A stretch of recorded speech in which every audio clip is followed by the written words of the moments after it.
남산에 올라온 것도 전망도 보고 그러려고 온 건데 거의 보이지가 않아가지고. 팔공산 쪽이 원래는 선명하게 다 보여야 되는데 좀 칼칼한 것 같기도 하고 또 많이 안 좋은 것 같아요.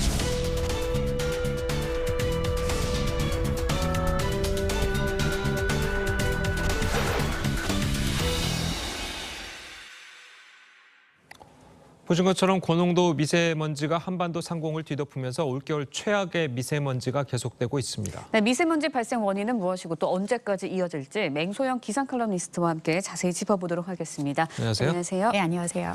자, 지금 날씨가 좀 따뜻하잖아요. 이 날씨가 따뜻하면 미세먼지와 연관이 좀 있습니까? 어떻습니까? 그렇죠. 우리가 보통 삼한삼이라는 말이 마치 삼한사운처럼 기상 용어로 좀 굳건히 이제 굳혀졌습니다. 예. 그러니까 추우면은 미세먼지 걱정은 없고 따뜻해지면 미세먼지가 걱정이다. 네. 그러니까 어떻게 보면 이 찬 공기가 빗자루 역할을 해줍니다. 대기 중에 발생한 그런 미세먼지를 한파가 밀려올 때 찬 공기가 쓸어내려주기 때문에 추운 대신에 미세먼지 걱정은 없지만요. 날씨가 따뜻해진다고 하는 것은 차가운 날씨를 가져다주는 그 고기압이 변질될 성격에서 저기 중국 북쪽에 위치하는 게 아니라 우리나라 뭐 중부지방 아니면 남부지방에 위치하게 되어 있는데 예. 그렇게 되면 아주 온화한 성질을 띠게 됩니다.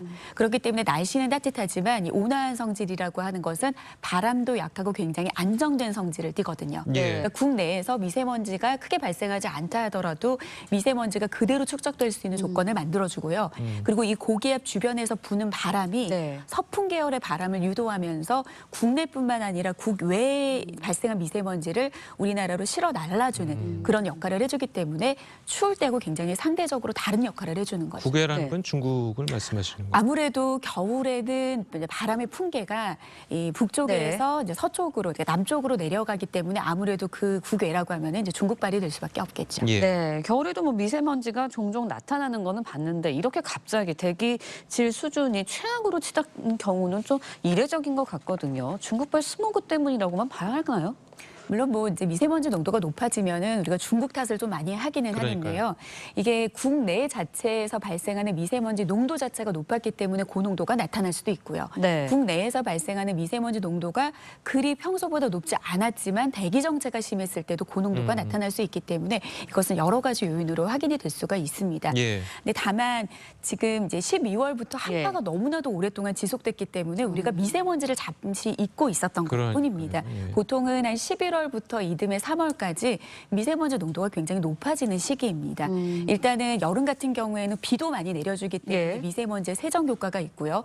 풍계 자체가 남풍 계열의 바람을 불기 때문에 북외에서 다가오는 미세먼지 걱정을 좀 덜하게 되고요. 그리고 겨울 같은 경우에는 난방을 하기 때문에 이 난방으로 인해서 발생하는 미세먼지 농도 자체가 높아지거든요. 그렇기 때문에 겨울철에는 미세먼지 농도가 높아질 수밖에 없는 그런 요인이 됩니다. 그런데 이제 워낙 오랫동안 한파가 이어지면서 찬 공기가 앞서 말씀드린 것처럼 빗자루 역할을 해줬기 때문에 축적되지도 않고 또 국외에서 날아오려면 약간 서풍 계열의 바람이어야 되는데 북풍 계열의 바람이 불었기 때문에 국외의 농도의 영향도 좀 이제 네, 우리가 신경 쓰지 않는 그런 네. 상황이 된 거죠. 예, 그럼 뭐 날씨가 다시 추워질 때까지 좀 기다릴 수밖에 없는 그런 상황이겠네요. 그렇죠. 좀 요즘 날씨가 그렇죠. 추우면 춥다고 언제 따뜻해집니까? 라고 그러니까요. 하는데 예. 이제는 좀 추위를 기다리게 되는데요. 이 앞서 뭐 리포트에서도 보셨겠지만 당분간 좀 비 소식이 이어지는 그런 날까지는 좀 수일이 좀 걸립니다. 그러니까 지금 현재 금요일하고 토요일에 좀 전국적으로 비다운 비 소식이 내리게 네. 됩니다. 그렇게 예. 되면은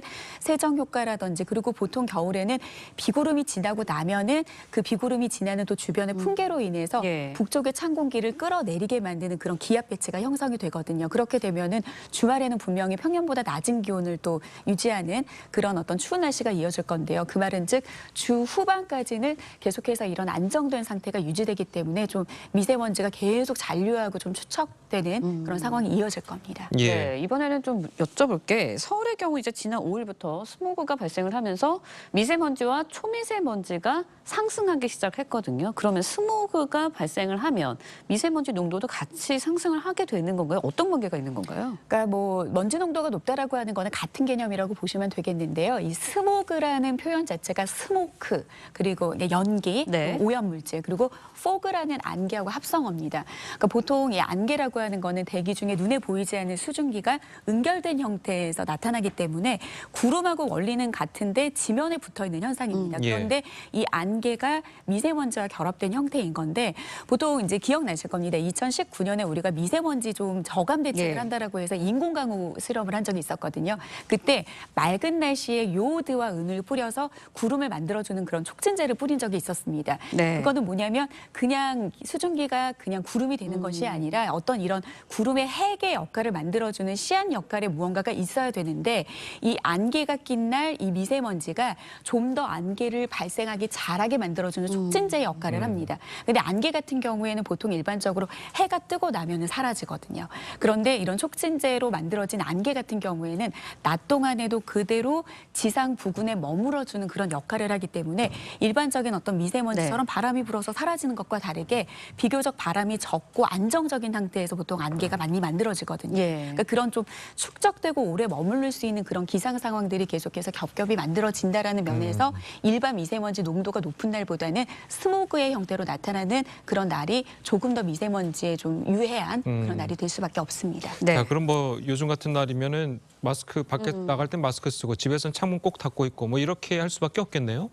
그런데 또 이제 미세먼지 농도가 높은 날에는 무조건 창문만 꼭꼭 닫는 게 또 방법이 아닐 수도 있습니다. 그런가요?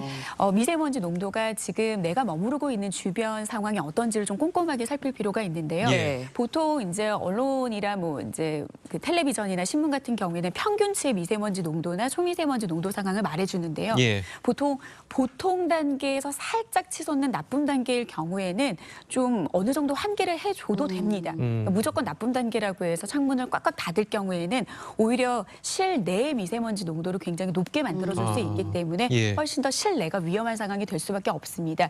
그래서 한국환경공단에서 운영하고 있는 에어코리아를 들어가시면 내가 위치한 주변 지역에 좀 더 구체적인 그 미세먼지 상황을 좀 살필 수가 있습니다. 그래서 보통에서 살짝 벗어난 수치의 나쁨 단계에서는 좀 괜찮고요. 그리고 대기 확산이 좀 원활한 시간대, 보통은 낮 시간입니다. 예. 보통 낮에는 상하간의 대기 흐름이 확산이 원활하기 때문에 평상시에도 일반적으로 일시적으로 약간 보통 단계를 보이는 게 오후 한 2-3시 정도가 되거든요. 그래서 2-3시 정도에는 미세먼지 농도 수치를 좀 확인하신 다음에 좀 적절하게 하루에 3번, 10분 이상은 좀 환기를 하시는 게 실내에 축적되어 있는 미세먼지도 조금 안정적으로 환기시킬 수 있는 그런 상황이 될 수 있겠습니다. 알겠습니다. 자, 오늘 말씀 여기까지 듣겠습니다. 잘 들었습니다. 고맙습니다.